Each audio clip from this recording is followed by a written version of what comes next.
নমস্কাৰ মোৰ মৰমৰ ছাত্ৰ ছাত্ৰীসকল আশা কৰোঁ সকলোৰে খবৰ ভাল। আজি আলোচনা কৰা বিষয়টো হৈছে এডুকেশ্যনৰ চেপ্টাৰ 3 সামাজিকৰণ। সামাজিকৰণৰ প্ৰক্ৰিয়াৰ প্ৰথমতে প্ৰকাৰসমূহৰ বিষয়ে মই আলোচনা কৰিছোঁ।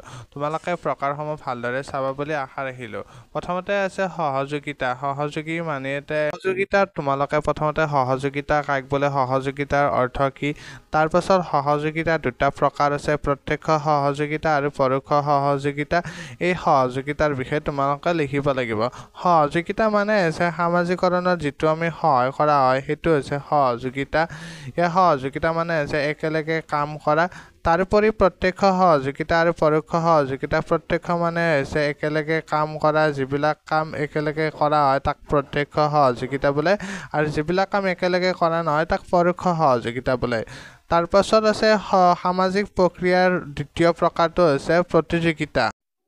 অৰ্থাৎ তোমালোকে হয়তো জানাই প্ৰতিযোগিতা মানে কি।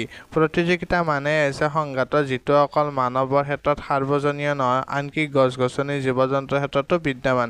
প্ৰতিযোগিতা সকলোৰে মাজত হয়। প্ৰতিযোগিতা গতিশীল প্ৰক্ৰিয়া। প্ৰতিযোগিতা প্ৰথমতে কাক বোলে প্ৰথমতে লিখিকেনে তাৰ পাছত প্ৰতিযোগিতাৰ বৈশিষ্ট্যসমূহ সুন্দৰভাৱে লিখিলে তোমালোকে সুন্দৰভাৱে নম্বৰ পাবলৈ সক্ষম হ'বা। প্ৰতিযোগিতাৰ পাছত আছে সংঘাত।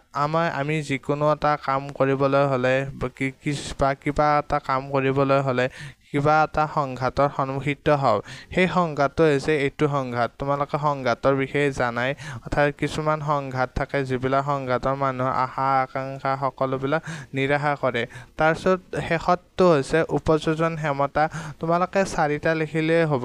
অৰ্থাৎ সামাজিকৰণ প্ৰক্ৰিয়া 4টা বিভিন্ন প্ৰকাৰৰ আছে। সহযোগিতা, প্ৰতিযোগিতা, সংঘাত, তাৰপিছত উপযোজন আৰু আত্মীয়কৰণ। 5টা আছে। তোমালোকে যদি তোমালোকৰ মনত নাথাকে তোমালোকে 4টা লিখিব পাৰিবা। উপযোজন হৈছে মানুহক যিকোনো এটা পৰিস্থিতিৰ পৰা আঁতৰাই ৰখাটো হৈছে উপযোজন ক্ষমতা। যেতিয়া সংঘাতৰ পৰিস্থিতিৰ সন্মুখীন হয় তেতিয়া শেষৰ পৰিস্থিতিটো হৈছে উপযোজন ক্ষমতা। অৰ্থাৎ সংঘাতটো আমি যদি সংঘাতৰ পৰিস্থিতি আঁতৰাই থাকোঁ সেইটো হৈছে উপযোজন ক্ষমতা হ'ব। তোমালোকে গোটেইকেইটা ক্ষমতাৰ বিষয়ে হয়তো বুজি পাইছা, আৰু ইয়াৰ পাছত যদি ভিডিঅ' লাগে প্লিজ তোমালোকে কমেণ্ট কৰিবা বুলি আশা ৰাখিলোঁ।